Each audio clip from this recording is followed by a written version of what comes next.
Debout, Albert. J'ai tant de merveilles pour toi. Ben, attends, c'est le frère Marie-Victorin.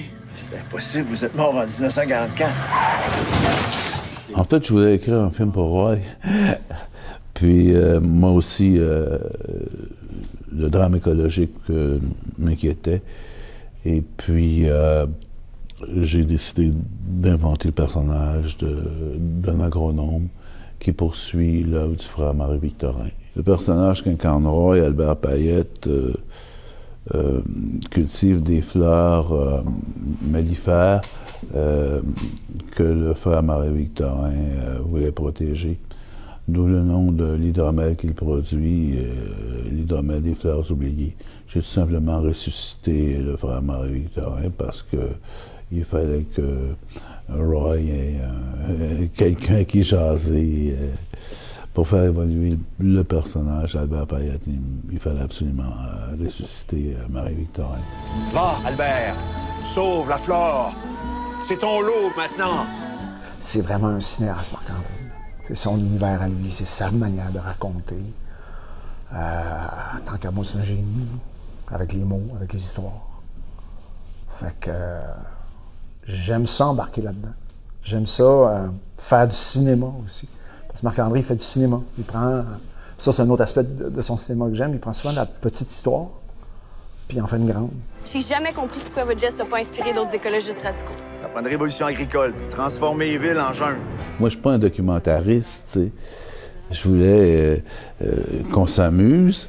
Et puis, même si le film est très dur, on tue du monde là-dedans, là. Tu sais, je veux dire, mais on tue des criminels.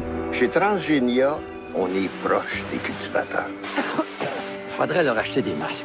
C'est pas tuable, ce monde-là. Des vrais coquerelles. Moi, je voulais surtout m'en prendre au Monsanto de ce monde qui empoisonne la planète. On voit des fleurs qui sont des fleurs cosmiques. C'est que le frère Marie-Victorin a importé du ciel des graines cosmiques. Et il veut justement planter ça dans le jardin de Roy. Alors elles ont une forme particulière parce que ce ne sont pas des fleurs terrestres. Ça a commencé sans moi, on devait y goûter ensemble. Tais-toi!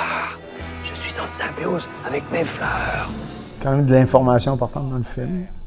Puis c'est sûr qu'à partir du moment où on peut livrer de l'information en divertissant en même temps, j'ai comme l'impression que ça devient plus facile peut-être d'absorber l'information. Non. Puis d'absorber aussi les changements. Les changements d'habitude qu'il faudrait faire pour améliorer justement la situation. Il y a un côté psychédélique dans le film qui est assumé. Éclaté. Oui. Et puis, il y a une esthétique qu'on a développée avec le directeur artistique qui est malheureusement décédé, Patrice Bengel, à qui le film est dédié, puis Nathalie Moliavsko-Witolski, notre directrice photo. On a travaillé beaucoup sur l'esthétisme du film. Une costumière géniale, Suzanne Harel, qui a eu le flash de matcher la couleur des robes des femmes, des bourgeoises, avec la couleur des BC. Marc-André, quand il m'appelle, le scénario est écrit. Enfin, une des versions est écrite. Ouais. Puis là, il m'invite chez eux. Puis là, il y a le scénario sur la table. Puis là, il me le raconte au complet. Puis ça, c'est vraiment un moment très précieux pour moi parce que, bon, il y a beaucoup de choses dans son récit oral qui ne sont pas dans le scénario. Et donc, après ça, quand je travaille le personnage, il y a de l'information que je peux aller chercher, donc, qui fait partie de ce récit-là. Mais cette fois-ci, il n'y avait rien d'écrit. Fait qu'ils m'ont invité chez eux.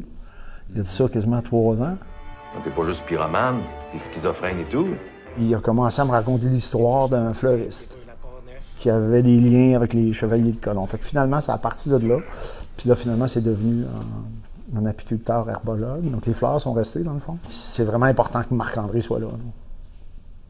Pour nous enligner, pour nous nourrir une fois de temps en temps de sa personne, de sa personnalité. C'est un film qui arrive à temps et qui parle d'un problème très rough et puis que c'est temps d'agir. C'est un autre cri dans le désert, peut-être. En fait, j'espère que non. J'espère que c'est une petite goutte de plus dans le débat. Est-ce qu'on a un 15e film en préparation, un projet ensemble? J'ai un projet, je sais pas, là, ensemble. Je dirais pas non, ça dépend de Roy aussi, là, mais. J'ai déjà dit non.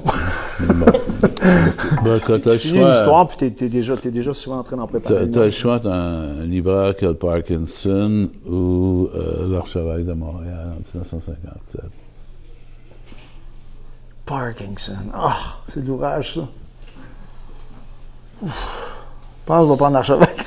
Non, mais il faudrait que je le lis, là. On Donc, verra. déjà une proposition de prochain rôle. Ouais, ben, on verra. C'est des maudits beaux principes, puis des maudites belles fesses. Les fesses n'ont pas de principe.